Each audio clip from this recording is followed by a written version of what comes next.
ಕರ್ತನ ಪರಿಶುದ್ಧ ನಾಮಕ್ಕೆ ಸ್ತೋತ್ರವಾಗಲಿ. ಕರ್ತನ ಸನ್ನಿಧಾನದಲ್ಲಿ ಬೆಳಗಿನ ಜಾವದಲ್ಲಿ ನಮ್ಮನ್ನು ನಾವು ಕರ್ತನ ಕರಗಳಿಗೆ ಸಮರ್ಪಿಸೋಣ. ಕರ್ತನ ಒಳ್ಳೆಯವನಾಗಿದ್ದು ನಮ್ಮನ್ನು ನಡೆಸುವ ದೇವರು ಆತನಾಗಿದ್ದಾನೆ. Hallelujah, hallelujah, hallelujah.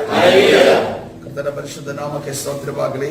ನಾವು ಒಂದು ವಿಚಾರದ ಬಗ್ಗೆ ಧ್ಯಾನ ಮಾಡ್ತಾ ಇದ್ದೇವೆ. ಯಾವುದಾದ್ರು ಫಿಲೆಮೋನನು ಆ ಪತ್ರಿಕೆಯಲ್ಲಿರುವಂತ ನಡೆದಂತ ಘಟನೆ ಮತ್ತು ಪೌಲನು ಫಿಲೆಮೋನನಿಗೆ ಬರೆದಂತ ಪತ್ರಿಕೆಯ ವಿಚಾರವಾಗಿ ನಾವು ಧ್ಯಾನ ಮಾಡ್ತಾ ಇದ್ದೀವಿ. ನಾವು ಧ್ಯಾನ ಮಾಡುತ್ತಾ ನಮಗೆ ಒಂದು ವಿಚಾರ ಗೊತ್ತಾಗ್ತಾ ಇದೆ. ಫಿಲೆಮೋನನಿಗೆ ಒಬ್ಬ ದಾಸನಿದ್ದ, ಆ ಗುಲಾಮನಿದ್ದ. ಆ ಗುಲಾಮನ್ ಯಾರಾಗಿದ್ದಾನೆ? ಒನೇಸಿಮನ್ ಎಂದು ನೋಡ್ತಾ ಇದ್ದೀವಿ. ಈತನು ದಾಸನಾಗಿ ಗುಲಾಮನಾಗಿ ಯಾರ ಜೊತೆ ಇದ್ದ?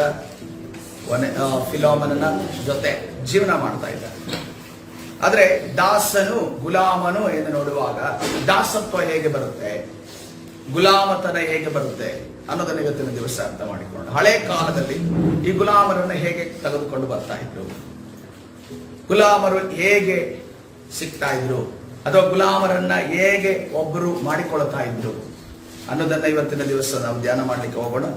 ಮೊದಲನೇದಾಗಿ ಇರುವಂತ ಕಾರಣ, ನಾನು ನಿಮ್ಮಿಂದ ಕಾರಣಕ್ಕೆ ನಿಮಗೆ ಅನೇಕ ಕಾರಣಗಳನ್ನು ಕೊಡು, ನಾನು ನೇರವಾಗಿ ಪಾಯಿಂಟ್ಗೆ ನಾನು ಹೋಗ್ತಾ ಇದ್ದೇನೆ. ಮೊದಲನೇ ಕಾರಣ, ಯುದ್ಧದಲ್ಲಿ ಗೆದ್ದು ಬಂದಾಗ ಆ ಪರದೇಶದವರು ಯಾರು ಸೋತಿರ್ತಾರೋ ಅವರನ್ನ ಗೆದ್ದವರು ದಾಸರನ್ನಾಗಿ ತೆಗೆದುಕೊಂಡು ಬಂದಿರ್ತಾರೆ. ಇದೆಲ್ಲಿ ನಾವು ನೋಡ್ತಾ ಇದ್ದೇವೆ? 2 ಅರಸುಗಳ ಪುಸ್ತಕ 5ನೇ ಅಧ್ಯಾಯ 1ನೇ ವಚನ. ಯಾರು ಹೇಳ್ಬೋದ? ಹಾಮಾನನ ಮನೆಯಲ್ಲಿದ್ದಂತ ಒಂದು ದಾಸಿಯ ವಿಚಾರಗಳು ಓದ್ತೇವೆ. ಯಾಕೇನು ಆ ವಾಕ್ಯ ಈ ರೀತಿಯಲ್ಲಿ, ಅರಾಮ್ಯರ ಅರಸನಿಗೆ ನಾಮಾನನೆಂಬ ಒಬ್ಬ ಸೇನಾಪತಿ ಇದ್ದನು. ಯೆಹೋವನು ಅವನ ಮುಖಾಂತರವಾಗಿ ಅರಾಮ್ಯರಿಗೆ ಜಯವನ್ನ ಅನುಗ್ರಹಿಸಿದ್ದರಿಂದ ಅರಸನು ಅವನನ್ನು ಮಹಾಪುರುಷನೆಂದು ಸನ್ಮಾನ ಯೋಗ್ಯನೆಂದು ಎಣಿಸುತ್ತಿದ್ದನು. ಆದರೆ ಪರಾಕ್ರಮಶಾಲಿಯಾದ ಅವನು ಕುಷ್ಠರೋಗಿಯಾಗಿದ್ದನು. ಅರಾಮ್ಯರ ಒಂದು ಸಾರಿ ಸುಲಿಗೆ ಮಾಡುವುದಕ್ಕೋಸ್ಕರ ಇಸ್ರೇಲರ ಪ್ರಾಂತಕ್ಕೆ ಹೋಗಿ ಬರುವಾಗ ಅಲ್ಲಿನ ಒಬ್ಬ ಹುಡುಗಿಯನ್ನು ಹಿಡಿದುಕೊಂಡು ಬಂದರು. ಆಕೆಯು ನಾಮಾನನ ಹೆಂಡತಿಗೆ ದಾಸಿ. ಆಕೆ ಹಿಂದೆ ಮುಂದೆ ಯಾರಿಲ್ಲ, ತಂದೆ ತಾಯಿ ಇರಲಿಲ್ಲ, ಸಹೋದರ ಸಹೋದರಿ ಯಾರೇ ಇಲ್ಲ. ಮದುವೆ ಆಗಿದೆಯೋ ನಮಗೆ ಗೊತ್ತಿಲ್ಲ, ಮಕ್ಕಳಿದೆಯೋ ನಮಗೆ ಗೊತ್ತಿಲ್ಲ. ಆದ್ರೆ ಒಬ್ಬಳನ್ನ ಮಾತ್ರವೇ ದಾಸಿಯನ್ನಾಗಿ ನಾಮಾನನ್ನು ಕರೆದುಕೊಂಡು ಎಲ್ಲಿ ಬರ್ತಾ ಇದ್ದಾನೆ? ಇಸ್ರೇಲಿಂದ ಅರಾಮ್ಯ ದೇಶಕ್ಕೆ. ಆಕೆ ತನ್ನ ಬಂದ ಮೇಲೆ ಯಾರಿಗೆ ತಕ್ಕ ಹಾಗೆ ನಡೆಯಬೇಕು? ನಾಮಾನನ ಒಂದು ಮನೆಗೆ, ನಾಮಾನನ ಒಂದು ಆ ಕಮಾಂಡ್ಗೆ, ಆಜ್ಞೆಗೆ ತಕ್ಕ ಹಾಗೆ ಆಕೆ ಬದುಕಬೇಕು. ಇದು ಒಂದು ರೀತಿಯ ಒಂದು ಗುಲಾಮತನ ಎಂದು ನಾವು ನೋಡ್ತಾ ಇದ್ದೇವೆ. ಎರಡನೇದಾಗಿರುವಂತಹ ಗುಲಾಮತನ ಈ ಮಾರ್ಕೆಟ್ ಇಂದ ಅಥವಾ ಯಾವುದಾದ್ರೂ ಖರೀದಿ ಮಾಡುವಂತ ಜಾಗದಿಂದ ಪರ್ಚೇಸ್ ಮಾಡುವಂಥದ್ದು. ಹೌದಾ? ಪರ್ಚೇಸ್ ಮಾಡಿ ಗುಲಾಮರನ್ನಾಗಿ ಮಾಡ್ಕೊತಾರ. ಎಲ್ಲಿ ನಾವು ಸತ್ಯವೇದದಲ್ಲಿ ನೋಡ್ತೇವೆ, ಆದಿಕಾಂಡ 37ನೇ 28ನೇ ವಚನವನ್ನು ನೋಡುವಾಗ ಯಾರನ್ನ ಅಲ್ಲಿ ಗುಲಾಮರನ್ನ ಕರೆದುಕೊಂಡು ಹೋದ್ರು? ಯೋಸೇಫನನ್ನ ಗುಲಾಮನನ್ನಾಗಿ ಕರೆದುಕೊಂಡು ಹೋಗುತ್ತಾರೆ. 28ನೇ ವಚನದಲ್ಲಿ ಈ ರೀತಿಯಲ್ಲಿದೆ, ಅಷ್ಟರಲ್ಲಿ ವಿದ್ಯಾನಿರಾದ ವರ್ತಕರು ಹಾದು ಹೋಗುತ್ತಿದ್ದರು. ಅವರು ಯೋಸೇಫನನ್ನು ಗುಂಡಿಯೊಳಗಿಂದ ಎತ್ತಿ ಆ ಇಷ್ಮಾಯೇಲರಿಗೆ 20 ರೂಪಾಯಿಗಳಿಗೆ ಮಾರಿಬಿಟ್ಟರು. ಇವರು ಅವನನ್ನು ಐಗುಪ್ತ ದೇಶಕ್ಕೆ ತೆಗೆದುಕೊಂಡು ಹೋದರು. ಹಲ್ಲೆಲೂಯಾ. ಸನ್ಮಾನ ಮಾಡಿ ತೆಗೆದುಕೊಂಡು ಹೋದ್ರೆ ಇಲ್ಲ, ಗುಲಾಮನನ್ನಾಗಿ ತೆಗೆದುಕೊಂಡು ಹೋದ್ರು. ಏನು ಬೇಕಾದರೂ ಮಾಡುವಂತ ಒಂದು ಅಧಿಕಾರ ಯಾರಿಗಿತ್ತು? ಅದನ್ನ ಆತನನ್ನು ಪರ್ಚೇಸ್ ಮಾಡಿಕೊಂಡು ಹೋದ್ರು ಅವರಿಗೆ ಇತ್ತು. ಯಾವ ಕೆಲಸವನ್ನ ಬೇಕಾದ್ರೂ ಮಾಡುವಂತ, ಏನು ಬೇಕಾದ್ರೂ ಅವರಿಗೆ ಹಿಂಸೆ ಕೊಡುವಂತ ಅಧಿಕಾರ ಯಾರಿಗಿತ್ತು? ಆ ಒಂದು ತೆಗೆದುಕೊಂಡು ಹೋದಂತ ಇಷ್ಮಾಯೇಲರಿಗೆ ಇತ್ತೆಂದು ನೋಡ್ತಾ ಇದ್ದೇವೆ. ಮೂರನೇದಾಗಿ ನೋಡುವಾಗ ದಾಸರಾಗಿಯೇ ಹುಟ್ಟುವುದು ಇದೆಯಾ? ಇಸ್ರೇಲರು ದಾಸರಾಗಿಯೇ ಹುಟ್ಟುದು. 4-5 ತಲೆಮಾರುಗಳು ದಾಸರಾಗಿ ಹುಟ್ಟು. ಅಲ್ಲಿ ಚಿಕ್ಕ ಮಗು ಜನಿಸಿದ್ರೆ ಅದನ್ನ ಯಾರು ಕೂಡ ಕಿಂಗ್ ಅಂತ ಅನ್ಕೊಂಡು ಹೇಳೋದಿಲ್ಲ, ಅಥವಾ ಮಂತ್ರಿ ಅಂತ ಅನ್ಕೊಂಡು ಹೇಳೋದಿಲ್ಲ, ನೀನೊಬ್ಬ ಸ್ಲೇವ್ ಅಂತ ಅನ್ಕೊಂಡು ಹೇಳ್ತಾರೆ. ಅವರು ಬೈಯುವಾಗಲೂ ಕೂಡ ಐಗುಪ್ತ ದೇಶದವರು ಏನಂತ ಬರ್ತಾರೆ? ನೀನು ಸ್ಲೇವ್ ಅಂತ ಅನ್ಕೊಂಡು ಬೈತಾರೆ. ಆದರೆ ದಾಸರಾಗಿ ಹುಟ್ಟಿದವರನ್ನ ನೋಡ್ತೇವೆ. ಈ ದಿನಮಾನ ನಮಗೆ ದಾಸತ್ವ, ನಮಗೆ ಗುಲಾಮತನ ನಮಗೆ ಅರ್ಥವಾಗಲ್ಲ. ಆದ್ರೆ ನೀವೊಂದು 200-300 ವರ್ಷಗಳ ಹಿಂದೆ ಹೋಗಿದ್ದಿದ್ರೆ ನಮ್ಮ ದೇಶದಲ್ಲಿ ಕೂಡ ಆ ದಾಸತ್ವ ಅಂದ್ರೆ ಏನು, ಗುಲಾಮತನ ಅಂದ್ರೆ ಏನು ಅಂತ ಅನ್ಕೊಂಡು ನಮಗೆ ಗೊತ್ತಾಗ. ಆದ್ರೆ ಸ್ವಲ್ಪ ಮುಂದೆ ಒಂದು 100 ವರ್ಷ ಹಿಂದೆ ಹೋದ್ರೆ ಕೆಲವು ರಾಜ್ಯಗಳಲ್ಲಿ ಈ ದಾಸತ್ವ ಅಥವಾ ಗುಲಾಮತನ ಇತ್ತು. ಅವರು ಕದ್ದು ಮುಚ್ಚಿ ಕಾನೂನಿಗೆ ತಪ್ಪಿಸಿಕೊಂಡೆಲ್ಲ ಕಾರ್ಯಗಳನ್ನ ಮಾಡ್ತಾ ಇದ್ರು. ಈಗ ಗುಲಾಮತನ ಇದೆ, ಅದು ಯಾರು ಕೂಡ ತಲುಪದಂತ ಒಂದು ಹಳ್ಳಿಗಳಾಗಿರ್ಬೋದು, ಅಂತ ಒಂದು ಹಳ್ಳಿಗಳಲ್ಲಿ ಈಗಲೂ ಕೂಡ ಗುಲಾಮತನ ಇದೆ. ಅವರು ಎಷ್ಟೋ ವರ್ಷದಿಂದ ಒಂದೇ ಕಡೆ ಕೆಲಸ ಮಾಡ್ತಿದ್ದಾರೆ. ಅವರಿಗೆ ತಮ್ಮ ತಂದೆ ತಾಯಿ ಎಲ್ಲಿದ್ದಾರೆ ಅಂತ ಗೊತ್ತಿಲ್ಲ, ಒಡ ಹುಟ್ಟಿದವರು ಎಲ್ಲಿದ್ದಾರೆ ಅಂತ ಗೊತ್ತಿಲ್ಲ. ಅವ್ರ ಹೆಂಗೆ ಅಂತಂದ್ರೆ ನೀನು ಹುಟ್ಟಿದ್ದು ಇಲ್ಲಿಯೇ ಅಂತ ಅನ್ಕೊಂಡು ಹೇಳಿ ಅವರನ್ನ ಚೆನ್ನಾಗಿ ಕೆಲಸ ಮಾಡಿಕೊಂಡು ಮುಂದುವರಿಸ್ತಾ ಇದ್ದಾರೆ. 4ನೇದಾಗಿ ನೋಡುವಾಗ, ಕಳ್ಳನು ನಷ್ಟವಾದದನ್ನು ಹಿಂದಿರುಗಿಸದೆ ಇದ್ದಾಗ ಆ ಕಳ್ಳತನ ಮಾಡಿದವನೇನು ಅಂತೆ, ಅವನು ತಾನನ್ನೇ ತಾನು ಮಾರಿಕೊಳ್ಬೇಕು. ಯಾಕೆಂದ್ರೆ ಅವನಿಗೆ ನಷ್ಟಪಟ್ಟಿದ್ದೇನು ಕೈಯಲ್ಲಿಲ್ಲ. ಹಣವನ್ನ ಕದ್ದಿದ್ರೆ ಆ ಕದ್ದಿದ್ದನ್ನ ರಿಟರ್ನ್ ಕೊಡುವುದಕ್ಕೆ ಯಜಮಾನನಿಗೆ ಇಲ್ಲದಿರೋ ಸಂದರ್ಭದಲ್ಲಿ ಏನ್ ಮಾಡ್ತಾನೆ ಅವನು, ನನ್ನನ್ನೇ ಗುಲಾಮನಾಗಿ ಮಾಡ್ಕೋ, ಅದೆಷ್ಟು ದಿನ ನೀನು ತೆಗೆದುಕೊಳ್ತೀಯ ಅನ್ನೋ ರೀತಿಯಲ್ಲಿ ಒಪ್ಪಿಸುವುದಾಗಿ ನಾವೆಲ್ಲೂ ಓದುತ್ತೀವಿ. ವಿಮೋಚನಾ ಕಾಂಡ 22ನೇ 3ನೇ ವಚನವನ್ನು ನೋಡುವಾಗ, ಸೂರ್ಯೋದಯವಾದ ನಂತರ ಒಬ್ಬನು ಕಳ್ಳನನ್ನು ಹೊಡೆದು ಕೊಂದರೆ ಅದು ನರಹತ್ಯವೇ ಸರಿ, ಅವನು ಪೂರ್ತಿಯಾಗಿ ಸಲ್ಲಿಸಬೇಕು. ಅವನಲ್ಲಿ ಏನೂ ಇಲ್ಲದ ಪಕ್ಷಕ್ಕೆ ಅವನು ಆ ಕಳ್ಳತನ ಮಾಡಿದ್ದರಿಂದ ದಾಸನಾಗಿ ಮಾರಲ್ಪಡಬೇಕು. ಹಲ್ಲೆಲೂಯಾ. ನೋಡ್ರಿ, ಅವ ದುಷ್ಕೃತ್ಯವನ್ನ ಮಾಡಿದಾಗ ಯಾವ ರೀತಿಯಲ್ಲಿ ಆ ಒಂದು ಹಿಡಿದಂತ ವ್ಯಕ್ತಿಗೆ ಅಥವಾ ಕಣ್ಣು ಹಿಡಿದಂತ ವ್ಯಕ್ತಿ ಯಾವ ರೀತಿಯಲ್ಲಿ, ಅಥವಾ ಯಾವ ಮನೆಯಲ್ಲಿ ನಾವು ಕಳ್ಳತನ ಮಾಡಿದ್ದೇವೋ, ಅಥವಾ ಯಾವ ಮನೆಯಲ್ಲಿ ಕಳ್ಳತನದ ಒಂದು ಕೃತ್ಯವನ್ನ ಕಳ್ಳನು ಮಾಡಿರ್ತಾನೋ, ಅವನು ಏನ್ ಮಾಡ್ಬೇಕು, ತನ್ನೇ ತಾನು ಮಾರುವಂತ ಪರಿಸ್ಥಿತಿ. ಅವನೇನು ಮಾತನಾಡಂಗಿಲ್ಲ. ಎಲ್ಲಿ ತನಕ ಇರಬೇಕು ದಾಸನಾಗಿ, ಅದ್ರ ಕಂಡೀಷನ್ ಇಲ್ಲ, ದಾಸನಾಗಿರ್ಬೇಕಷ್ಟೇ. ಮುಂದೆ ಹೋಗೋಣ. 5ನೇದಾಗಿ, ಸಾಲಗಾರನು ತೀರಿಸದೆ ಹೋದಾಗ ದಾಸರಾಗುವುದು. ಯಾವಾಗ ಸಾಲ ಕೊಡೋದಿಲ್ವೋ ಅವಾಗ ಸಾಲಗಾರ ಕಾಲ ಕೊಟ್ಟವ್ರು ಏನ್ ಮಾಡ್ತಾರೆ, ನಿನಗೆ ಕೊಡ್ಲಿಕ್ಕಾಗ್ಲಿಲ್ಲಲ್ಲ, ನೀನು ಬಂದು ನನ್ನ ಕೆಲಸವನ್ನ ಮಾಡು. ಇದೆಲ್ಲಿ ನಾವು ನೋಡ್ತಾ ಇದ್ದೇವೆ. ಎಲಿಷನ ಶಿಷ್ಯರ ಮಂಡಳಿಯಲ್ಲಿದ್ದ ಒಬ್ಬ ಪ್ರವಾದಿ ಸಾಲ ಮಾಡಿದಂತ ಸಂದರ್ಭದಲ್ಲಿ ಆತನ ಸತ್ತು ಹೋದಾಗ, ಆತನಿದ್ರೆ ಆತನ ಆಗ್ಬೇಕಾಗಿತ್ತು, ಆತನ ಸತ್ತು ಹೋದಾಗ ಆತನ ಮಕ್ಕಳನ್ನ ಸಾಲಗಾರರು ಬಂದು ತೆಗೆದುಕೊಂಡು ಹೋಗುವುದನ್ನು ನಾವು ಗಮನಿಸ್ತೇವೆ. ಗುಲಾಮತನ ಎಷ್ಟು ಗೌರವವಾಗಿದೆಯಲ್ಲ. ತಂದೆ ಸಾಲ ಮಾಡಿರ್ತಾರೆ, ಆವಾಗ ಮಕ್ಕಳು ಕೂಡ ದಾಸರಾಗುವ ಪರಿಸ್ಥಿತಿ ಎದುರಾಗುತ್ತದೆ. 6ನೇದಾಗಿ ನೋಡುವಾಗ, ಸ್ವಯಂ ದಾಸರಾಗುವುದು. ಜೀವನ ಮಾಡೋದಕ್ಕೆ ಜೀವನಾಂಶಗಳೇ ಇಲ್ಲ, ಊಟ ಮಾಡೋದಕ್ಕೆ ಊಟ ಇಲ್ಲ, ಯಾರು ಸಹಾಯ ಇಲ್ಲ. ಈಗೇನ್ ಮಾಡೋದು, ಹೇಗಾದರೂ ಮಾಡಿ ನಾನು ಜೀವನವನ್ನ ಮಾಡಬೇಕಲ್ಲ ಅಂತ ಅನ್ಕೊಂಡು ಇವನ್ ಚಾಕ್ರಿ ಮಾಡ್ಕೊಂಡು ಜೀವನ ಮಾಡ್ತೀನಿ ಅನ್ನೋ ಒಂದು ಆಲೋಚನೆ ಬಂದು ಏನ್ ಮಾಡ್ತಾನೆ, ತನ್ನನ್ನೇ ತಾನು ಇನ್ನೊಬ್ಬನಿಗೋಸ್ಕರ ಮಾರಿಬಿಡ್ತಾನೆ. ನೀನು ನನ್ನನ್ನ ಎಷ್ಟು ವರ್ಷಗಳ ಕಾಲ ಬೇಕಾದರೂ ನಿನ್ನ ಗುಲಾಮನನ್ನಾಗಿ ನನ್ನ ತೆಗೆದುಕೊಳ್ಳಬಹುದು ಅನ್ನೋದನ್ನ ಒಬ್ಬ ಯಜಮಾನನಿಗೆ ಸೀಮಿತವಾಗಿ ಗುಲಾಮನಾಗಿ ನಿಲ್ಲುವುದಾಗಿದೆ. 7ನೇದಾಗಿ ನಾವು ನೋಡಿದ್ದೇವೆ, ಒಬ್ಬ ಸಾಲಗಾರರು ತನ್ನನ್ನ ಕೂಡ ಮಾರಿಕೊಳ್ಳಬಹುದು. ಅದೇ ರೀತಿಯಲ್ಲಿ ನನ್ನ ಹತ್ರ ಸಾಲ ತೀರಿಸೋದಕ್ಕೆ ಏನೂ ಇಲ್ಲ, ನನ್ನ ಮಕ್ಕಳನ್ನು ತೆಗೆದುಕೊಂಡು ಹೋಗು. ಸ್ವಲ್ಪ ದಿನಗಳ ಕಾಲ ಅಥವಾ ಎಷ್ಟು ದಿನಗಳ ಕಾಲ ಅಥವಾ ಎಷ್ಟು ವರ್ಷಗಳ ಕಾಲ ನೀನು ಇವರನ್ನ ದಾಸನಾಗಿಟ್ಟು ತದನಂತರ ಸಾಲವನ್ನು ತೀರಿಸಿದ ನಂತರ ಅವರನ್ನ ಬಿಡುಗಡೆ ಮಾಡುವಂತ ಕೇಳಿಕೊಳ್ಳುವುದು. ಇನ್ನೊಂದು ಏನಂತಂದ್ರೆ 8ನೇದಾಗಿ ನೋಡುವಾಗ, ಮತ್ತೊಬ್ಬರನ್ನ ವಂಚಿಸಿ ಅಂದ್ರೆ ಏನು, ರೋಡಲ್ಲಿ ಒಂದು ಮಕ್ಕಳು ಓಡಾಡ್ತಿರುವಂತ ಸಂದರ್ಭದಲ್ಲಿ ಅವರನ್ನ ಕಿಡ್ನಾಪ್ ಮಾಡಿ ಹೋಗಿ ಎಲ್ಲೋ ಒಂದು ಮುಂಬೈಯಲ್ಲೋ ಡೆಲ್ಲಿಲೋ ಹೋಗಿ ಅವರನ್ನ, ಈಗಲೂ ಕೂಡ ನಡೀತಿದೆ ಅದು. ಇದು ಹಳೆ ಕಾಲದ ವಿಚಾರ ಅಲ್ಲ, ಈಗಲೂ ಕೂಡ ನಡೀತಿದೆ. ಕೆಲವು ಫ್ಯಾಕ್ಟರಿಗಳಲ್ಲಿ, ಕೆಲವೊಂದು ಸ್ಥಳಗಳಲ್ಲಿ ಗೊತ್ತಿಲ್ಲದೆ ಕಾರ್ಯಗಳು ಏನ್ ನಡೀತಿದೆ ಅಂತಂದ್ರೆ, ಚಿಕ್ಕ ಚಿಕ್ಕ ಹುಡುಗರನ್ನ ಕಿಡ್ನಾಪ್ ಮಾಡಿ ತೆಗೆದುಕೊಂಡು ಹೋಗಿ ಅವರನ್ನ ಕೆಲಸ ಮಾಡಿಸುವಂತ ಕಾರ್ಯಗಳು ನಡೀತಾ ಇದೆ. ಈ ಗುಲಾಮತನ ಅನ್ನೋದೆಷ್ಟು ಗೌರವವಾಗಿದೆಯಲ್ಲ. 1ನೇದಾಗಿ ನೋಡುವಾಗ ಏನದು, ಮೊದಲು ಯುದ್ಧದಲ್ಲಿ ಗೆದ್ದು ಬಂದಾಗ ಗುಲಾಮರಾಗೋದು. 2ನೇದಾಗಿ ಖರೀದಿ ಮಾಡಿ ಅವರನ್ನ ಗುಲಾಮರನ್ನಾಗಿ ಮಾಡೋದು. 3ನೇದಾಗಿ ದಾಸರಾಗಿಯೇ ಹುಟ್ಟೋದು. 4ನೇದಾಗಿ ಕಳ್ಳನ ನಷ್ಟವಾದದ್ದನ್ನು ಹಿಂದಿರುಗಿಸದೇ ಇರುವಾಗ ಅದಕ್ಕೆ ನ್ಯಾಯ ಪ್ರಮಾಣ ಇದೆ, ಅವನು ತನ್ನನ್ನು ತಾನೇ ದಾಸನಾಗಿ ಅರ್ಪಿಸ್ತಾನೆ. 5ನೇದಾಗಿ ಸಾಲ ತೀರಿಸದೆ ಹೋದಾಗ ನನಗೆ ಸಾಲ ತೀರಿಸಕ್ಕೆ ಆ ಒಂದು ಯೋಗ್ಯತೆ ನನ್ನನ್ನೇ ತೆಗೆದುಕೊಂಡು ಹೋಗಿ ಅಂದ್ಕೊಂಡು ಮಾರಿಬಿಡೋದು. ಮತ್ತು ಆರನೇದಾಗಿ ನೋಡುವಾಗ ಸ್ವಯಂ ದಾಸರಾಗೋದು. ಸಾಲ ತೀರಿಸಲು ಆಗದೆ ಇದ್ದಾಗ ತನ್ನ ಮಕ್ಕಳನ್ನು ದಾಸರನ್ನಾಗಿ ಮಾಡೋದು. ಮತ್ತೆ ಇನ್ನೊಂದೇನು, ಮತ್ತೊಬ್ಬರನ್ನ ವಂಚಿಸಿ, ಅಂದ್ರೆ ಕಿಡ್ನಾಪ್ ಅಥವಾ ಅವರನ್ನ ವಂಚನೆಯನ್ನ ಮಾಡಿ ಅವರನ್ನ ದಾಸರನ್ನಾಗಿ ಸೇರಿಸಿಕೊಳ್ಳೋದು. ದಾಸತ್ವದ ವಿಚಾರವಾಗಿ ಇಷ್ಟು ನಾವು ಕಲಿತಾ ಇದ್ದೇವೆ. ನಾವು ಒನೇಸಿಮನನ್ನ ನೋಡುವಾಗ ಯಾವ ರೀತಿಯ ದಾಸನೀತನಾಗಿದ್ದಾನೆ, ಗುಲಾಮನಾಗಿದ್ದಾನೆ, ಯಾವ ರೀತಿಯ ಗುಲಾಮನ ಏನಾಗಿದ್ದಾನೆ, ಯಾವ ವಾಕ್ಯದ ಮುಖಾಂತರವಾಗಿ ಅವನು ಯಾವ ರೀತಿಯ ಗುಲಾಮ ಎಂದು ಗೊತ್ತಾಗುತ್ತೆ. ನಾವು ನೋಡ್ತೇವೆ 18ನೇ ವಚನದಲ್ಲಿ ನೋಡುವಾಗ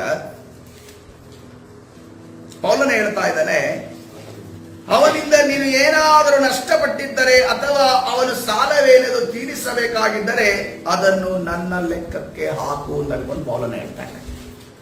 ಪೌಲನು ಏನ್ ಹೇಳ್ತಾ ಇದ್ದಾನೆ, ಅವನಿಂದ ನಿನಗೇನಾದ್ರು ನಷ್ಟವಾಗಿದ್ರೆ, ಅವನ ಏನಾದ್ರೂ ನಿನ್ನ ಸಾಲ ತೆಗೆದುಕೊಂಡಿದ್ರೆ ಅವನನ್ನ ಯಾರ ಲೆಕ್ಕಕ್ಕೆ ಹಾಕಬೇಕು? ಪೌಲನ ಲೆಕ್ಕಕ್ಕೆ ಹಾಕು, ನಾನು ಅದನ್ನು ನಿನಗೆ ತೀರಿಸ್ತೇನೆ. ಯಾಕೆಂದ್ರೆ ಪೌಲನು ಈಗ ಹೇಳ್ತಿರೋದು, ನೀನು ಒನೇಸಿಮನನ್ನ ದಾಸನಾಗಿ ಖರೀದಿ ಮಾಡಿದೀಯ. ನಿಮ್ಮ ಮಧ್ಯದಲ್ಲಿ ಏನೋ ಒಂದು ಹಣದ ವ್ಯವಹಾರ ನಡೆದಿದೆ. ಆ ಹಣದ ವ್ಯವಹಾರದ ನಿಮಿತ್ತವಾಗಿ ಒನೇಸಿಮನು ನಿನಗೆ ದಾಸನಾಗಿದ್ದಾನೆ. ಆದರೆ ದಾಸನಾದ ಆ ಒನೇಸಿಮನನ್ನ ಅವನು ಮಾಡಿರುವಂತಹ ಸಾಲ ಏನೇ ಇದ್ರೂ ಕೂಡ ಪೌಲನು ಹೇಳ್ತಾ ಇದ್ದಾನೆ, ಅದನ್ನು ನನ್ನ ಲೆಕ್ಕಕ್ಕೆ ಹಾಕು. ಈಗ ಯಾವ ರೀತಿಯಲ್ಲಿ ಅವನನ್ನು ಸೇರಿಸ್ಕೊಳ್ಬೇಕಂತೆ, ಯಾವ ರೀತಿಯಲ್ಲಿ ಸೇರಿಸ್ಕೋಬೇಕಂತೆ ನಾವು ನೋಡ್ತಾ ಇದ್ದೇವೆ. ಆತನನ್ನ ಸಹೋದರನನ್ನಾಗಿ ಸೇರಿಸಿಕೋ ಎಂದು ನಾವು ನೋಡುತ್ತೇವೆ. ಇಲ್ಲಿ ನಾವು ಗಮನಿಸುತ್ತೇವೆ. ಇಲ್ಲಿ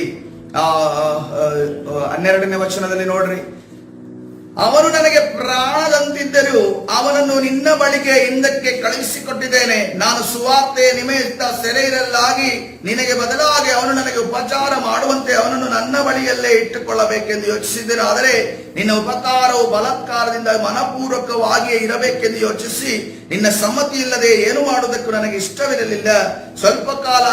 ಅವನು ಸ್ವಲ್ಪ ಕಾಲ ಅಗಲಿಸಲ್ಪಟ್ಟದ್ದು ನಿರಂತರವೂ ನಿನ್ನವರಾಗಬೇಕೆಂದುಗೋಸ್ಕರವೋ ಏನೋ. ಇನ್ನು ಮೇಲೆ ಅವನ ದಾಸನಾಗದೆ ದಾಸನಿಗಿಂತ ಉತ್ತಮನಾಗಿ ಪ್ರಿಯ ಸಹೋದರನಂದಾಗಬೇಕು. ಹಲ್ಲೆಲೂಯಾ. ಕರ್ತನ ಪರಿಶುದ್ಧ ನಾಮಕ್ಕೆ ಸ್ತೋತ್ರವಾಗಲಿ. ಪ್ರಿಯರೇ, ನಾವು ಕೂಡ ಲೋಕದಲ್ಲಿದ್ದಾಗ ಒಂದೊಂದು ರೀತಿಯಲ್ಲಿ ನಾವು ದಾಸರಾಗಿದ್ವಿ. ನಾವು ಪಾಪಕ್ಕೆ ದಾಸರಾಗಿದ್ವಿ, ಶಾಪಕ್ಕೆ ದಾಸರಾಗಿದ್ವಿ, ಅಥವಾ ನಮ್ಮ ಹವ್ಯಾಸಗಳ ವಿಚಾರ ಕಳೆದ ವಾರ ನಾವು ಕಲ್ತ್ವಿ. ಹವ್ಯಾಸಗಳಿಗೆ ದಾಸರಾಗಿದ್ವಿ. ಅದಿಲ್ಲದೆ ಹವ್ಯಾಸಗಳು ಇಲ್ಲದೆ ಇದ್ರೆ ನಮ್ಗೆ ಏನೇ ಇಲ್ಲ. ಆ ಗಂಟೆ ಟೈಮ್ ಬಂತು ಅಂತಂದ್ರೆ ನಮ್ಮ ಹವ್ಯಾಸ ಅಲ್ಲಿ ಆಕ್ಟಿವ್ ಆಗುತ್ತೆ. ಅಥವಾ ನಮ್ಮ ಒಂದು ಎಲ್ಲ ದಿನನಿತ್ಯದ ಕಾರ್ಯಗಳಿಗೋಸ್ಕರ ದಾಸರಾಗಿದ್ವಿ. ನಮ್ಮ ಕೆಲವು ಗೆಸ್ಚರ್ಗೋಸ್ಕರವಾಗಿ ನಾವು ಮಾಡುವಂತ ನಮ್ಮ ದೇಹದ ಕೆಲವು ವಿಚಾರಗಳಿಗೋಸ್ಕರ ದಾಸರಾಗಿದ್ವಿ. ಆ ದಾಸತ್ವ ನಮ್ಮನ್ನ ಯಾವ ರೀತಿಯಲ್ಲಿ ಮಾಡಿದೆ ಅಂದ್ರೆ, ಕೆಲವೆಲ್ಲ ಕ್ರಿಸ್ತನು ಬರೋದಕ್ಕಿಂತ, ರಕ್ಷಣೆ ಆದ ನಂತರ ಬರೋದಕ್ಕಿಂತ ಅದು ಬಿಟ್ಟೋಯ್ತು. ಆದ್ರೆ ಕೆಲವು ಇನ್ನೂ ಕೂಡ ಇದ್ದಾವೆ. ಆದ್ರೆ ಕರ್ತನು ಹೇಳ್ತಾ ಇದ್ದಾನೆ, ನೀವು ಗುಲಾಮರಂದಲ್ಲ, ದಾಸರಂದಲ್ಲ, ನನ್ನ ಸಹೋದರರಂತೆ, ನನ್ನ ಮಕ್ಕಳಂದೇ ಜೀವಿಸಬೇಕು. ಹಲ್ಲೆಲೂಯಾ. ಇವತ್ತಿನ ದಿವಸ ಮತ್ತೆ ಅದೇ ದಾಸತ್ವದ ನೊಗಕ್ಕೆ ಹೋಗದೆ ನಾವು ಮತ್ತೆ ತಿರುಗಿ ಕರ್ತನ ಸನ್ನಿಧಾನದಲ್ಲಿ ಮಕ್ಕಳಂತೆಯೂ ಆತನ ಜೊತೆ ಕೆಲಸದವರಂತೆಯೂ ಸಹೋದರರಂತೆ ಜೀವಿಸಬೇಕೆಂದು ಈ ಉಪವಾಸ ಪ್ರಾರ್ಥನೆಯಲ್ಲಿ ಕದಾದಿ ಕರ್ತನು ದೇವಾದಿ ದೇವರು ರಾಜಾದಿರಾಜರು ಒಂದು ಕರೆಯನ್ನ ಕೊಡುತ್ತಾ ಇದ್ದಾರೆ. ಹಲ್ಲೆಲೂಯಾ. ಎಷ್ಟು ಜನ ಸಿದ್ಧರಿದ್ದೀರಾ ಪ್ರಿಯರೇ? ನಾನು ದಾಸತ್ವದಿಂದ ಹೊರಗಡೆ ಬಂದು ನಾನು ಮಗನಂತೆಯೂ ಸಹೋದರನಂತೆಯೂ ಜೊತೆ ಕೆಲಸದವನಂತೆಯೂ ಜೀವಿಸುತ್ತೇನೆ. ಹಲ್ಲೆಲೂಯಾ. ಹಲ್ಲೆಲೂಯಾ. ಕರ್ತನ ಪರಿಶುದ್ಧ ನಾಮಕ್ಕೆ ಸ್ತೋತ್ರವಾಗಲಿ. ಎಷ್ಟು ಜನಕ್ಕೆ ಗುಲಾಮರಾಗಿರೋದಕ್ಕೆ ಇಷ್ಟ? ಗುಲಾಮತನ ಇಷ್ಟಕರವಾದ ವಿಚಾರನ? ಗುಲಾಮತನದಲ್ಲಿ ಏನ್ ಬೆನಿಫಿಟ್ಸ್ ಇದೆ? ಬೆನಿಫಿಟ್ಸ್ ಏನಿದೆ? ಉಪಯೋಗ ಏನಿದೆ ಗುಲಾಮತನದಲ್ಲಿ? ಆದರೂ ಕೂಡ ನಾವು ಗುಲಾಮತನದಲ್ಲಿ ಇರ್ತೇವೆ. ನಾವು ಯಾವ ಗುಲಾಮತನದಲ್ಲಿ ಇದ್ದೇವೆ ಅನ್ನೋದು ನಮಗೆ ಗೊತ್ತಿಲ್ಲ. ಈ ಮನುಷ್ಯರು ಯಾವ ಗುಲಾಮತನದಲ್ಲಿ ಇರ್ತಾರೆ ಹೇಳಿ? ಗುಲಾಮತನದಲ್ಲಿ ಇರ್ತಾರೆ. ಆದ್ರೆ ಮನುಷ್ಯನ ಗುಲಾಮರನ್ನಾಗಿ ಮಾಡೋದರ ವಿಚಾರ ನಾವು ಕಲ್ತ್ವಿ. ಆದರೆ ಸೈತಾನನು ಯಾವ ಯಾವ ಗುಲಾಮತನದಲ್ಲಿ ನಮ್ಮನ್ನು ಇಟ್ಟಿದ್ದಾನೆ ಅನ್ನೋದನ್ನು ಇವತ್ತಿನ ದಿವಸ ನಾವು ಕಲಿಬೇಕು. ಯಾವ ಗುಲಾಮತನದಲ್ಲಿ ಮನುಷ್ಯನು ಸೈತಾನನಿಂದ ಆ ಒಂದು ಅಧಿಕಾರಗೊಳಪಟ್ಟಿರ್ತಾನೆ. ಪಾಪ ಅಂದ್ರೆ ನೋಡು, ಒಂದು ದೊಡ್ಡ ಲಿಸ್ಟೇ ಇದೆ. ಚಟ್ಟಗಳ ನಿಮಿತ್ತವಾಗಿ ಗುಲಾಮತನ, ಬೇರೆ ಯಾವುದು ಗುಲಾಮತನ?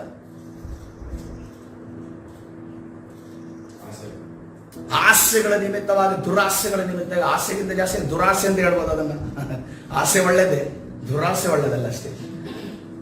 ದುರಾಸೆಗಳ ನಿಮಿತ್ತವಾಗಿ ಗುಲಾಮತನ, ಕಳ್ಳತನ, ಮೋಸ, ಅದು ಪಾಪದ ಲಿಸ್ಟ್ ಅಲ್ಲಿ ಸೇರ್ಕೊಬಿಡ್ತು. ಅದೇ ಕಳ್ಳತನ, ಮೋಸ ಬಹಳ ದೊಡ್ಡದಾಯ್ತು. ನಾವೊಂದು ಚಿಕ್ಕ ನಮ್ಮ ಮಟ್ಟದಲ್ಲಿ ಮಾತಾಡೋಣ. ಆಚಾರ ವಿಚಾರ, ಸಂಪ್ರದಾಯಗಳು, ಇದಕ್ಕೆ ನಾವು ಗುಲಾಮತನಕ್ಕೆ ಆಗಿ ಬಿದ್ದಿದ್ದೇವೆ. ಆಚಾರ ವಿಚಾರ ಸಂಪ್ರದಾಯಗಳ ನಿಮಿತ್ತವಾಗಿ ನಾವು ಗುಲಾಮತನಕ್ಕೆ, ನಮ್ಗೆ ಅದನ್ನು ಯಾಕೆ ಮಾಡ್ತೇವೆ ಅಂತ ಗೊತ್ತಿಲ್ಲ. ನನ್ನ ಮುತ್ತಾತ ಮಾಡೋದನ್ನ ನೋಡಿದ ನಮ್ಮ ತಾತ ನೋಡ್ದ, ಮತ್ ನಮ್ಮ ಅಪ್ಪ ನೋಡ್ದ. ತಾತ ಮಾಡೋದನ್ನ ನಾನ್ ನೋಡಿದೆ, ನಮ್ಮ ಅಪ್ಪ ನೋಡಿದ್ರು. ನಮ್ಮ ಅಪ್ಪ ಮಾಡೋದನ್ನ ನಾನ್ ನೋಡ್ತೀನಿ, ನನ್ನ ಮಗು ನೋಡ್ತಾ ಇದೆ. ಅದೇ ರೀತಿಯಲ್ಲಿ ನಾನ್ ಮಾಡಿದ್ದನ್ನ ನನ್ನ ಮಗ ನೋಡ್ತಾನೆ, ಮೊಮ್ಮಕ್ಕಳು ನೋಡ್ತಾರೆ. ಹೀಗೆ ಮಾಡ್ಕೊಂಡು ಯಾಕೆ ಮಾಡ್ತಾ ಇದ್ದೀವಿ? ಮೀನಿಂಗ್ಲೆಸ್ ಕಾರ್ಯವನ್ನ ನಾವು ಮಾಡ್ತಾನೇ ಇದ್ದೀವಿ. ಇಡೀ ಲೋಕ ಮಾಡ್ತಾ ಇದೆ. ಇನ್ನು ಕೂಡ ಭಾರತೀಯ ನಮ್ಮ ದೇಶ ಅದನ್ನ ಮಾಡ್ತಾನೇ ಇದೆ. ಕಾನೂನು ಅದಕ್ಕೆ ವಿರುದ್ಧವಾಗಿದ್ರು ಕೂಡ ಮಾಡ್ತಾ ಇದ್ದಾರೆ. ಕಾನೂನು ಅದನ್ನ ಖಂಡಿಸಿದ್ರು ಕೂಡ ಅದನ್ನ ಮಾಡ್ತಾ ಇದ್ದಾರೆ. ಅದಕ್ಕೋಸ್ಕರವಾಗಿ ನಾವು ಆಚಾರ ವಿಚಾರಗಳಿಗೆ ನಾವು ಯಾವುದೇ ಕಾರಣಕ್ಕೂ ನಾವೇನಾಗಬಾರ್ದು, ನಾವು ಗುಲಾಮರಾಗಬಾರ್ದು. ಗುಲಾಮತನ ನಮಗಿತ್ತು. ಸಡನ್ ಆ ಕಾರ್ಯಗಳು, ಪರಿಸ್ಥಿತಿಗಳು, ಸಂದರ್ಭಗಳು ಬರುವಾಗ ಹೆಂಗೆ ಗುಲಾಮರಾಗ್ತೀವಿ ಅಂತಂದ್ರೆ, ನೋ ಪರ್ಚೇಸ್, ನೋ ಡೀಲ್, ನಾವೇ ಹೋಗಿ ಬಿದ್ದು ಬಿಡ್ತೀವಿ ಕಾಲಿಗೆ, ಸೈತಾನ್ಗೆ. ಸ್ವಲ್ಪ ಆ ಒಂದು ಸಿಂಪ್ಟಮ್ಸ್ ಗೊತ್ತಾದ್ರೆ ಸಾಕು, ಗುಲಾಮರಾಗಿ ಬಿಡ್ತೀವಿ. ನೋಡ್ರಿ, ಸತ್ಯವೇದದಲ್ಲಿ ಒಂದು ಕಾರ್ಯ ನಡೆಯುತ್ತೆ. ಪೌಲ ಬಾರ್ನವರು ಅವರು ಅನೇಕ ಅದ್ಭುತ ಕಾರ್ಯ, ಸೂಚಕ ಕಾರ್ಯ, ಅವರು ಸುವಾರ್ತೆಯನ್ನು ಸಾರ್ತಾರೆ. ಸುವಾರ್ತೆಯನ್ನು ಸಾರದ ಕೂಡಲೇ ಅವ್ರು ಏನಂತಾರೆ ಗೊತ್ತ? ಜನರು ಇವ್ರೇನಂತಾರೆ? ಇವ್ರು ಯಾರಂತೆ? ಇವ್ರು ಪರಲೋಕದಿಂದ ಇಳಿದು ಬಂದಂತ ದೇವತೆಗಳಾಗಿದ್ದಾರೆ. ಇವರು ದೇವತೆಗಳಾಗಿದೆ ಅಂತ ಅನ್ಕೊಂಡು ಓದ್ಕೊಂಡು ನಡೆಯ ಈ ಪೌಲ ಬಾರ್ನವರು ಬಟ್ಟೆನ ಹರ್ಕೊಂಡು ಹೇಳ್ತಾ ಇದ್ದಾರೆ, ನಾವಲ್ಲಪ್ಪ, ನಾವಲ್ಲ ಅಂತ ಅನ್ಕೊಂಡು ಹೇಳ್ತಿದ್ದಾರೆ. ಏನಾದ್ರೂ ಕೇಳ್ತಾ ಇಲ್ಲ. ಕೊನೆಗೆ ಇಳಿಸುದಂದ್ರೆ ನಾನಲ್ಲ ಅಂತ ಹೇಳಿದ್ರೆ ಕಲ್ಲಲ್ಲಿ ಹೊಡಿಯಕ್ ಬಂದ್ರು. ಇದು ಜನರ ಮೆಂಟಾಲಿಟಿ ಆಗಿದೆ. ಮನುಷ್ಯರನ್ನ ದೇವರಾಗಿ ಮಾಡೋದು, ಮನುಷ್ಯನಿಗೆ ಏನು ಮಾಡೋದಕ್ಕೆ ಸಾಧ್ಯ ಇಲ್ಲ. ಒಂದು 10-20 ಜನಕ್ಕೆ, ಒಂದು 1000 ಜನಕ್ಕೆ ಅನ್ನ ಹಾಕಿದ ಕೂಡಲೇ ಅವನ ದೇವರು. ಅವನು ಬೋಧನೆ ಮಾಡಕ್ಕೆ ನಿಂತು ಬಿಡ್ತಾನೆ.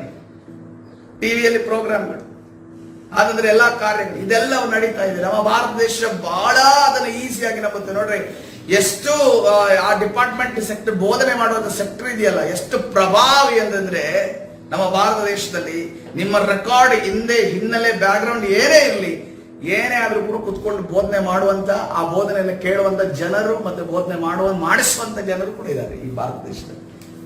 ಅದಕ್ಕೋಸ್ಕರ ಒಂದನ್ನು ಅರ್ಥ ಮಾಡ್ಬೇಕು, ನಮಗೆ ಯಾವುದು ನಾವು ಗುಲಾಮತನಲ್ಲಿ ಇದ್ದೇವೆ ಅನ್ನೋದನ್ನ ನಾವು ಅರ್ಥ ಮಾಡಿಕೊಳ್ಬೇಕು. ಇನ್ಯಾವ ತರಹದ ಗುಲಾಮತನ ಇದೆ? ನಮ್ಮ ಬಲಹೀನತೆಗಳು, ನಮ್ಮ ಶರೀರದಲ್ಲಿರುವಂತ ಬಲಹೀನತೆಗಳು, ಆ ಗುಲಾಮತನಕ್ಕೆ ಬೇಡ ಬಿಡ್ರಿ. ನಾವು ಕುತ್ಕೊಳ್ಳುವಂತ ಒಂದು ಸ್ಟೈಲ್ ಇದೆಯಲ್ಲ ಕೆಲವರಿಗೆ, ಅದಕ್ಕೆ ನಾವು ಗುಲಾಮತನ ಆಗಿದ್ದೇವೆ. ಗೊತ್ತಾ ನಿಮಗೆ? ನಾವು ವರ್ತಿಸುವಂತ, ನಾವು ಕೈ ಇಡುವಂಥದ್ದು, ಕಾಲಿಡುವಂಥದ್ದು, ನಡೆದಾಡುವಂಥದ್ದು, ಇದಕ್ಕೆಲ್ಲ ನಾವು ಅದಕ್ಕೆಲ್ಲ ತಪ್ಪಾಗಿದ್ರೆ ಅದಕ್ಕೆ ನಾವು ಗುಲಾಮತನ ಆಗಿದ್ದೀವಿ. ಗೊತ್ತಾ? ನನ್ನ ಜೀವಿತದಲ್ಲಿ ಅಷ್ಟೇ. ನಾನು ಮಂಗಳೂರು ಪಟ್ಟಣದಿಂದ ಬಂದಾಗ ಅಲ್ಲಿರುವಂತ ಸ್ವಭಾವ ಬೇರೆ, ಇಲ್ಲಿರುವ ಸ್ವಭಾವ ಬೇರೆ. ಆ ಸಮಯದಲ್ಲಿ ನಾವು ಕುತ್ಕೊಳ್ಳೋದು, ಹೇಳೋದು, ನಿಲ್ಲೋದು, ಮಾಡೋದು, ಕೆಲಸಗಳನ್ನ ಹೇಳೋದು ಯಾವುದು ಕೂಡ ಇಲ್ಲಿ ಬಂದಾಗ, ಕ್ರೈಸ್ತ ಕುಟುಂಬಕ್ಕೆ ಬಂದಾಗ ಅದು ಸೆಟ್ ಆಗಲಿಲ್ಲ. ಯಾಕಂದ್ರೆ ಇಲ್ಲಿ ಶಿಸ್ತು. ಅಂಕಲ್ ಮುಂದೆ ಕುತ್ಕೋಬೇಕು, ಹಿಂಗೇ ಕುತ್ಕೋಬೇಕು, ಹಿಂಗೇ ಹೇಳಬೇಕು, ಹಿಂಗೇ ಹೋಗ್ಬೇಕು. ಇಲ್ಲಿ ಮಾತ್ರ ವಸ್ತುಗಳು, ಈ ವಸ್ತುಗಳು ಇರ್ತವೆ, ಇಲ್ಲಿ ಈ ವಸ್ತುಗಳು ಮಾತ್ರ ಇರ್ತವೆ ಅನ್ನೋದನ್ನ, ಡಿಸಿಪ್ಲಿನ್ ಕಲಿಬೇಕಾದ್ರೆ ಎಷ್ಟೋ ವರ್ಷಗಳು ಕಳೆದು ನನಗೆ. ಸೊ ಈ ರೀತಿಯ ವಿಚಾರದಲ್ಲಿ ನಾವು ಗುಲಾಮರೇ. ಆದ್ರೆ ಕರ್ತನ ಹೇಳ್ತಾ ಇದ್ದಾನೆ, ಈ ಉಪವಾಸ ಪ್ರಾರ್ಥನೆಯಲ್ಲಿ ಈ ಎಲ್ಲಾ ಗುಲಾಮತನದಿಂದ ನಾನು ನಿಮ್ಮನ್ನ ಬಿಡುಗಡೆಗೊಳಿಸಲಿಕ್ಕಿದ್ದೇನೆ. ಹಲ್ಲೆಲೂಯಾ. ಯಾಕಂದ್ರೆ ಕರ್ತನ ಕಳೆದ ವಾರದ ಸಂದೇಶಕ್ಕೂ ಈ ವಾರದ ಸಂದೇಶಕ್ಕೂ ಒಂದು ಲಿಂಕ್ ಇದೆ. ಏನದು ಲಿಂಕ್? ಕರ್ತನು ಯಾರನ್ನ ಆತನು ಕಾಪಾಡ್ತಾನೆ? ಯಾರನ್ನ ಕಾಪಾಡ್ತಾನೆ? ನೀತಿವಂತರ, ಯಥಾರ್ಥರನ್ನ. ಹಲ್ಲೆಲೂಯಾ. ಇನ್ನೋಸೆಂಟ್ ಗಳನ್ನ ಕರ್ತನ ಕಾಪಾಡ್ತಾನೆ. ಆ ಇನ್ನೋಸೆಂಟ್ಗಳೇ ಕೆಲವು ಬಾರಿ ಈ ಗುಲಾಮತನಕ್ಕೆ ಸಿಕ್ಕಿಬಿಡು. ಈ ಗುಲಾಮತನಕ್ಕೆ ಸಿಕ್ಕಿಬಿದ್ದಂತ ಯಥಾರ್ಥರನ್ನ ಕರ್ತನ ಇವತ್ತಿನ ದಿವಸ ಆ ಗುಲಾಮತನದಿಂದ ಹೊರಗಡೆ ತರಲು ಬಯಸಿದ್ದಾನೆ. ಯಾಕಂದ್ರೆ ಒನೇಸಿಮನನ್ನು ನೋಡುವಾಗ ಆತನು ಕೂಡ ಗುಲಾಮನಾಗಿ ಫಿಲೆಮೋನನಿಂದ ಆರಿಸಲ್ಪಟ್ಟನು. ಹಂಗಂತ ಹೇಳಿ ನಾವು ಫಿಲೆಮೋನನ್ನ ನೆಗೆಟಿವ್ ಸ್ಟೇಜ್ ಅಲ್ಲಿ ಇಡೋದಕ್ಕೆ ಸಾಧ್ಯವಿಲ್ಲ. ಈ ಕಾರ್ಯ ನಡೆದಿದ್ದು ಯಾವಾಗ? ಆತನು ರಕ್ಷಣೆಗೆ ಬರುವುದಕ್ಕಿಂತ ಮುಂಚೆ, ಸುವಾರ್ತೆ ಸೇವೆ ಸಾರುವುದಕ್ಕಿಂತ ಮುಂಚೆ, ಸಭೆ ನಡೆಯುವುದಕ್ಕಿಂತ ಮುಂಚೆ ಆ ನಡೆದಂತ ಕಾರ್ಯ ಆಗಿದೆ. ಆದ್ರೆ ಈಗ ನೋಡುವಾಗ ಒನೇಸಿಮನಿಗೆ ಪೌಲನ ಬೋಧನೆಯನ್ನ ಸಾರಿಸ್ತಾ ಇದ್ದಾನೆ, ಒಂದು ಕೌನ್ಸಿಲಿಂಗ್ ಅನ್ನ ಮಾಡ್ತಾ ಇದ್ದಾರೆ. ಏನಪ್ಪ, ನಾನು ಒಂದು ವೇಳೆ ಮತ್ತೆ ತಿರುಗಿ ಏನಾದ್ರೂ ಒನೇಸಿಮನ ನಿನ್ನ ಜೊತೆ ಬಂದ್ರೆ ನೀನವನನ್ನ ದಾಸನಾಗಿ ಅಲ್ಲ, ನೀನನ್ನ ಗುಲಾಮನಾಗಿ ಅಲ್ಲ, ಒಂದು ಸಹೋದರನಂತೆ ನಿನ್ನ ಜೊತೆ ಕೆಲಸದವನಂತೆ ನಡೆಸಿಕೊಳ್ಳಬೇಕು. ಇವತ್ತಿನ ಪ್ರಿಯರೇ, ಗುಲಾಮತನದ ಬೇಡಿಗಳಲ್ಲಿ ಕಟ್ಟಲ್ಪಟ್ಟಿರುವಂತಹ ಎಲ್ಲರನ್ನ ಕರ್ತನ ಬಿಡುಗಡೆ ಮಾಡಲು ಬಯಸುತ್ತಿದ್ದಾರೆ. ಎಷ್ಟು ಜನರಿಗೆ ಮನಸ್ಸುಂಟು, ನನಗೊಂದು ಗುಲಾಮತನದಿಂದ ಬಿಡುಗಡೆ ಬೇಕು. ಹಲ್ಲೆಲೂಯಾ. ನನಗೊಂದು ಗುಲಾಮತನದಿಂದ ಬಿಡುಗಡೆ ಬೇಕು. ನನ್ನ ಮಕ್ಕಳಿಗೊಂದು ಗುಲಾಮತನದಿಂದ ಬಿಡುಗಡೆ ಬೇಕು. ಹಲ್ಲೆಲೂಯಾ. ಬೇರೆ ಬಲವಾಗಿ ಈ ಒಂದು ಉಪವಾಸ ಪ್ರಾರ್ಥನೆಯಲ್ಲಿ ಪ್ರಾರ್ಥನೆ ಮಾಡ್ರಿ. ಮಕ್ಕಳ ಮೇಲೆ ಮೊಬೈಲ್ ಎಂಬ ಒಬ್ಬ ಯಜಮಾನನ ಆಳ್ತಾ ಇದ್ದಾನೆ. ಆ ಗುಲಾಮತನದಿಂದ ನಮ್ಮ ಪ್ರಾರ್ಥನೆ, ಉಪವಾಸ ಪ್ರಾರ್ಥನೆ ಸಕ್ಸಸ್ ಆಗಬೇಕಾದ್ರೆ ಇಂಥ ದೊಡ್ಡ ಕ್ರೈಸಿಸ್ ಅನ್ನೇ ನಾವು ಸಭೆಯಾಗಿ ಪ್ರಾರ್ಥನೆ ಮಾಡಿ ಮುರಿಬೇಕು. ಹಲ್ಲೆಲೂಯಾ. ಯಾವಾಗ ಈ ಮೊಬೈಲ್ ಎಂಬಂತ ಈ ಒಂದು ಯಜಮಾನನು ಯಾವಾಗ ಮಕ್ಕಳನ್ನ ಆಳ್ವಿಕೆ ಮಾಡುವುದನ್ನು ನಿಲ್ಲಿಸುತ್ತಾನೋ ಅದಕ್ಕಿಂತ ಸಕ್ಸಸ್ ನಮಗೆ ಯಾವುದಿಲ್ಲ. ಹಲ್ಲೆಲೂಯಾ. ಅದಕ್ಕೋಸ್ಕರವಾಗಿ ಇವತ್ತಿನಿಂದ ಉಪವಾಸ ಪ್ರಾರ್ಥನೆಯಲ್ಲಿ ಬಲವಾಗಿ ಪ್ರಾರ್ಥನೆ ಮಾಡ್ರಿ. ಓ ಸೈತಾನನು ಯಾವ ಒಂದು ಕಾರ್ಯದಿಂದ ನೋಡ್ರಿ ನಮ್ಮ ತಲೆಮಾರನ್ನ ಸೈತಾನ ಮುಟ್ಟುತ್ತಾ ಇದ್ದಾನೆ. ಯಾರಾದ್ರೂ ಹೊರಗಡೆಯಿಂದ ವ್ಯಕ್ತಿ ಬಂದು ನಮ್ಮ ಮಕ್ಕಳನ್ನ ಹುಟ್ಟಿದ್ರೆ ನಾವು ಸಹಿಸ್ಕೊತೀವ? ಬೇರೆ ನಾವು ಸಹಿಸ್ಕೊತೀವ? ಯಾಕೆ ಮತ್ತೆ ನಾವು ಸುಮ್ಮನಿದ್ದೇವೆ? ನಮ್ಮ ಮಕ್ಕಳನ್ನ ಯಾರಾದ್ರೂ ಹೊರಗಡೆ ವಿನಾಕಾರಣ ಬಂದು ಅವರನ್ನ ಮರಳುಗೊಳಿಸಿ ಅವರ ಒಂದು ಆಲೋಚನೆಯನ್ನ ಕದಿಯೋದಾದ್ರೆ, ಅವರನ್ನ ಒಡೆಯೋದಾದ್ರೆ ನಾವು ಸುಮ್ಮನೆ ಇರುತ್ತೇವಾ? ನಾವು ಸುಮ್ಮನೆ ಇರೋದಿಲ್ಲ. ಯಾಕೆ? ಹಾಗಾದ್ರೆ ಮೊಬೈಲ್ ವಿಚಾರದಲ್ಲಿ ನಾವು ಸುಮ್ಮನಿದ್ದೇವೆ. ನಾವು ಯಾಕೆ ಹೋರಾಟವನ್ನ ಮಾಡ್ತಾ ಇಲ್ಲ? ನಾವು ಯಾಕೆ ಯುದ್ಧ ಮಾಡ್ತೇವೆ? ನಿನ್ನೆ ದಿವಸ ನಾವು ಸರ್ವಾಯುಧಗಳನ್ನು ಧರಿಸಿಕೊಂಡು ನಾವೇನ್ ಮಾಡ್ಬೇಕಂತೆ? ನಾವು ಪ್ರಾರ್ಥನೆಯಲ್ಲಿ ಪಿತೃಗಳು ಏನ್ ಮಾಡೋದಂತೆ? ಅವರ ಆಶೀರ್ವಾದವನ್ನ ಪಡೆಯುವುದಕ್ಕೋಸ್ಕರವಾಗಿ ಯುದ್ಧವನ್ನ ನೋಡ್ತೇವೆ. ನಾವು ಮಲಯಾಳಂ ಮತ್ತೆ ತಮಿಳ ಸತ್ಯವೇದದಲ್ಲಿ ನೋಡುವಾಗ ಕುಸ್ತಿಯನ್ನ ಮಾಡಿದನೆಂದು ನೋಡ್ತಾ ಇದ್ದೇವೆ. ನಾನು ಅದಕ್ಕೆ ನಿನ್ನೆ ಕುಸ್ತಿ ಅಂತ ಹೇಳಿದಾಗ ಹೋರಾಟ ಅಂತ ಅನ್ಕೊಂಡು ಟರ್ನ್ ಮಾಡೋದು ಪ್ರಿಯಾಂಕ. ಆದ್ರೆ ಮೂಲ ಭಾಷೆಯಲ್ಲಿ ಏನಿದೆಯಂತೆ? ಅವನು ಕುಸ್ತಿಯನ್ನ ಮಾಡಿದ ಮಲ್ಲ ಯುದ್ಧ ಎಂದು ನೋಡ್ತೇವೆ. ಮಲ್ಲ ಯುದ್ಧ ಅಂದ್ರೆ ಏನು? ಕುಸ್ತಿ ಪಂದ್ಯಾಟ, ಶಸ್ತ್ರಾಸ್ತ್ರಗಳು ಇರೋದಿಲ್ಲ, ಕೈ ಕಾಲುಗಳಿಂದ ಯುದ್ಧ ಮಾಡ ಆ ರೀತಿಯ ಒಂದು ಹೋರಾಟವನ್ನು ಯಾರು ಮಾಡ್ದ? ನಮ್ಮ ಪಿತೃವಾದ ಯಾಕೋಬನು ಮಾಡದ ಎಂದು ನೋಡ್ತೇವೆ. ಇವತ್ತಿನ ದಿವಸ ನಮ್ಮ ಮಕ್ಕಳು ಬಿಡುಗಡೆ ಆಗೋದಕ್ಕೋಸ್ಕರವಾಗಿ ಕರ್ತನ ಜೊತೆ ಹೋರಾಟ ಮಾಡುವವರಿದ್ದಾರೋ. ಹಲ್ಲೆಲೂಯಾ. ಓ ಕರ್ತನ ಜೊತೆ ನನ್ನನ್ನು ಆಶೀರ್ವದಿಸಿದರೆ ನಿನ್ನನ್ನು ನಾನು ಬಿಡೋದೇ ಇಲ್ಲ ಅನ್ನುವವರಿದ್ದೀರಾ. ಹಲ್ಲೆಲೂಯಾ. ಆ ಒಂದು ಪ್ರಾರ್ಥನೆ ಬಲ ನಿಮ್ಮಲ್ಲಿರುವುದಾದರೆ ಈ ಸಮಯದಲ್ಲಿ ಬಾಯಿ ತೆರೆಯಿರಿ. ಕರ್ತನ ಸನ್ನಿಧಾನದಲ್ಲಿ ನಮ್ಮ ತಲೆಮಾರಿಗೋಸ್ಕರ, ನಮಗೋಸ್ಕರ ಪ್ರಾರ್ಥನೆ ಮಾಡುವಂತ ಒಂದು ಪ್ರಾರ್ಥನಾ ವೀರರನ್ನ ಕರ್ತನ ಎದುರು ನೋಡುತ್ತಾ ಇದ್ದೇನೆ. ಹಲ್ಲೆಲೂಯಾ. ಎಲ್ಲ ಗುಲಾಮತನ, ಎಲ್ಲ ದಾಸತ್ವ ಯೇಸುವಿನ ನಾಮದಲ್ಲಿ, ಓ ಮುರಿಯಲ್ಪಡಲು ಯೇಸುವಿನ ನಾಮದಲ್ಲಿ ಬಿಡುಗಡೆಯಲ್ಲಿ ಕೊಡೋದಕ್ಕಾಗಿ ಸ್ತೋತ್ರ. ಬಾಯಿ ತೆರೆದು ಗಟ್ಟಿಯಾಗಿ ಓ ತಲೆಮಾರು ಈ ಮುಂದೆ ಬರಬೇಕಾದ ತಲೆಮಾರು ಕೂಡ ಓ ಮೊಬೈಲ್ ದಾಸತ್ವದಿಂದ ಓ ಬಿಡುಗಡೆ ಹೊಂದಿದವನಾಗಿ ತಿಳಿಸುವಾಗ ನಮ್ಮನ್ನ ಮಾರ್ಪಡಿಸಲು ಕೇಳಿಕೊಳ್ಳೋಣ. ಓ ಆರ್ಟಿಫಿಷಿಯಲ್ ಇಂಟೆಲಿಜೆನ್ಸ್ ದಾಸತ್ವದಿಂದ ನಮ್ಮ ಒಂದು ತಲೆಮಾರು ಹೊರಗಡೆ ಬರುವಾಗ ಕರ್ತನ ಸನ್ನಿಧಿಯಲ್ಲಿ ಕೇಳಿಕೊಂಡ್ರೆ ಅದರ ಪರಿಶುದ್ಧ ನಾಮಕ್ಕೆ ಸ್ತೋತ್ರವಾಗಲಿ. ಕರ್ತನ ಸನ್ನಿಧಾನದಲ್ಲಿ ನೋಡ್ರಿ, ಆರ್ಟಿಫಿಷಿಯಲ್ ಇಂಟೆಲಿಜೆನ್ಸ್ ಅನ್ನೋದು ಎಲ್ಲ ಕಡೆ ಸ್ಪ್ರೆಡ್ ಆಗಿದೆ. ಎಲ್ಲಾ ಕಾರ್ಯಗಳಲ್ಲಿ ಆರ್ಟಿಫಿಷಿಯಲ್ ಇಂಟೆಲಿಜೆನ್ಸ್ ಅನ್ನ ಮನುಷ್ಯನ ಡಿಪೆಂಡ್ ಆಗ್ತಾ ಇದ್ದಾನೆ. ನಾವೇನು ಮಾಡಬೇಕು ಅಂತಿಲ್ಲ, ಅದು ನಮ್ಮ ಫೀಲಿಂಗ್ ನ ಹಂಚ್ಕೊಂಡು ಅದೇ ಉತ್ತರ ಕೊಡುತ್ತೆ, ಅದೇ ಹೇಳುತ್ತೆ, ಅದೇ ಮಾಡುತ್ತೆ. ನಮಗೆ ಮನುಷ್ಯರಿಗೆ ಏನಾಗುತ್ತೆ, ನಮ್ಮ ಅರ್ಧ ಕೆಲಸವನ್ನು ಮುಕ್ಕಾಲು ಕೆಲಸವನ್ನು ಅದು ಮಾಡುತ್ತಲ್ಲ ಅಂತ ಅನ್ಕೊಂಡು ನಮಗೆ ಬಹಳ ಚಂದ ಅನಿಸುತ್ತೆ. ಆದರೆ ಹೀಗೆ ಮಾಡ್ತಾ ಮಾಡ್ತಾ ಹೋದ್ರೆ ಪ್ರೇರೆ, ನಾಳೆ ದಿವಸ ಅದು ನಮ್ಮ ಮೇಲೆ ಕಮಾಂಡ್ ಮಾಡುತ್ತೆ. ಅದು ಒಂದು ಮನುಷ್ಯನಾಗಿ ನಮ್ಮ ಮುಂದೆ ನಿಲ್ಲುತ್ತೆ. ನಮ್ಮ ಅದರ ಇಂಟೆಲಿಜೆನ್ಸ್ ಮುಂದೆ ನಾವು ಯಾವುದೇ ಕಾರಣದ ಕೆಲಸ, ಯಾಕಂದ್ರೆ ಅದರಲ್ಲಿ ಇಡೀ ಲೋಕದಲ್ಲಿರುವಂತ ಎಲ್ಲಾ ಡೇಟಾಗಳು ಅವುಗಳಿದಾವೆ. ಏನು ಉತ್ತರ ಕೊಡಬೇಕು, ಏನು ಮಾಡಬೇಕು, ಏನು ಯಾವ ರೀತಿಯಲ್ಲಿ ಟ್ಯಾಕಲ್ ಮಾಡಬೇಕು, ಎಲ್ಲವನ್ನ ಗೊತ್ತಿರುವಂತ ಆರ್ಟಿಫಿಷಿಯಲ್ ಇಂಟೆಲಿಜೆನ್ಸ್ ಅನ್ನ ಮನುಷ್ಯನಿಗೆ ಆತುಕೊಳ್ಳಬಹುದು. ಎಲ್ಲಾ ವಿಚಾರದಲ್ಲಿ ಸ್ಯಾಟಲೈಟ್ ಇಂದ ಹಿಡಿದು ನಾವು ಬರೆಯುವಂತ ಪೆನ್ನಿನವರೆಗೂ ಆರ್ಟಿಫಿಷಿಯಲ್ ಇಂಟೆಲಿಜೆನ್ಸ್ ಅನ್ನ ಇನ್ಕ್ಲೂಡ್ ಮಾಡೋದಕ್ಕೆ ಬಹಳ ಪ್ರಯತ್ನಗಳು ನಡೀತದೆ. ಕರ್ತನ ಸನ್ನಿಧಿಯಲ್ಲಿ ಪ್ರಾರ್ಥನೆ ಮಾಡೋಣ. ನೋಡ್ರಿ, ನಮಗೆ ಈ ಲೋಕದಲ್ಲಿ ಜೀವನ ಮಾಡೋದಕ್ಕೆ ಏನ್ ಟೆಕ್ನಾಲಜಿ ಬೇಕು ಅಷ್ಟನ್ನ ಮಾತ್ರ ಉಪಯೋಗಿಸಿ ನಾವು ಬಿಡುವವರಾಗಬೇಕು. ಅದರ ಮೇಲೆ ಯಾವುದೇ ಕಾರಣಕ್ಕೂ, ಅದರ ಗುಲಾಮತನಕ್ಕೆ ನಾವು ಯಾವುದೇ ಕಾರಣಕ್ಕೂ ಒಳಗಾಗಬೇಕು. ಅನೇಕ ಜನರಿಗೆ ಗೊತ್ತಿಲ್ಲ ಈ ಆರ್ಟಿಫಿಷಿಯಲ್ ಇಂಟೆಲಿಜೆನ್ಸ್ ಅಂದ್ರೆ ಏನು ಅಂತ ಅನ್ಕೊಂಡು, ಏನಂತಂದ್ರೆ ಮಾರ್ಕೆಟ್ ಅಲ್ಲಿ ಹೋಗಿ ನನಗೆ ಏನು ಬೇಕು ಅಂತ ಅನ್ಕೊಂಡು ಕೇಳೋದಕ್ಕಿಂತ ಅದೇ ಹೇಳುತ್ತೆ ನಿನ್ಗೇನು ಬೇಕು ಅಂತ ಹೇಳಿ, ಅದೇ ಹೇಳುತ್ತೆ ನಿನಗೇನು ಅಂತ ಸಿಸ್ಟಮ್ ಕೂಡ ಮುಂದಿನ ದಿನಮಾನದಲ್ಲಿ ಬರ್ಬೋದು. ಅದಕ್ಕೋಸ್ಕರವಾಗಿ ಕರ್ತನ ಸನ್ನಿಧಾನ ಪ್ರಾರ್ಥನೆ ಮಾಡೋಣ ಇವತ್ತಿನ ದಿವಸ. ಆ ಎಲ್ಲ ಟೆಕ್ನಾಲಜಿ ಏನಿದೆ ಮನುಷ್ಯನ ಮೇಲೆ ಅಧಿಕಾರ ನಡೆಸದ ಹಾಗೆ ಆ ಆರ್ಟಿಫಿಷಿಯಲ್ ಇಂಟೆಲಿಜೆನ್ಸ್ ಆ ದುರಾತ್ಮನ, ಅದರ ಮುಖಾಂತರ ಮಾಡುತ್ತಿರುವ ದುರಾತ್ಮನ ಕಾರ್ಯಗಳು ಲಯವಾಗುವ ಹಾಗೆ ಕರ್ತನೆ, ಪರಿಶುದ್ಧನಾದ ದೇವರೇ ನಿನ್ನ ನಾಮಕ್ಕೆ ಸ್ತೋತ್ರವಾಗಲಿ. ಸಮಯದಲ್ಲಿ ಕರ್ತನೆ, ನಿನ್ನ ಸನ್ನಿಧಿಯಲ್ಲಿ ಕರ್ತನೆ, ನಾವು ಗುಲಾಮತನದಿಂದ ಬಿಡುಗಡೆಯಾಗುವುದಕ್ಕೋಸ್ಕರವಾಗಿ ನಿನ್ನಲ್ಲಿ ಕೇಳಿಕೊಳ್ಳುತ್ತಾ ಇದ್ದೇವೆ. ಕರ್ತನೆ ರಾಜ, ವಿರೋಧವಾಗಿ ಕಾರ್ಯ ಮಾಡುವಂತ ಕರ್ತನೆ ರಾಜ, ಮನುಷ್ಯನನ್ನ ತನ್ನ ಕಂಟ್ರೋಲ್ಗೆ ತೆಗೆದುಕೊಳ್ಳುವಂತ ಎಲ್ಲಾ ಕರ್ತನೆ ಲೋಕ ಸಂಬಂಧವಾದ ವಿಚಾರಗಳ ನಜರೇತಿನ ಯೇಸುವಿನ ನಾಮದಲ್ಲಿ ಬಂಧಿಸಿ ಮುರಿದಾಗ್ತಾ ಇದ್ದೇವೆ. ಬಿಡುಗಡೆ ಉಂಟು ಮಾಡಿ ನೀನು ತಾನೇ ನಡೆಸು. ಕರ್ತನಾದ ಯೇಸು ಸ್ವಾಮಿ ಹೆಸರಲ್ಲಿ ಪ್ರಾರ್ಥಿಸಿ ಹೊಂದಿಕೊಳ್ತೇನೆ, ಜೀವವುಳ್ಳ ತಂದೆ.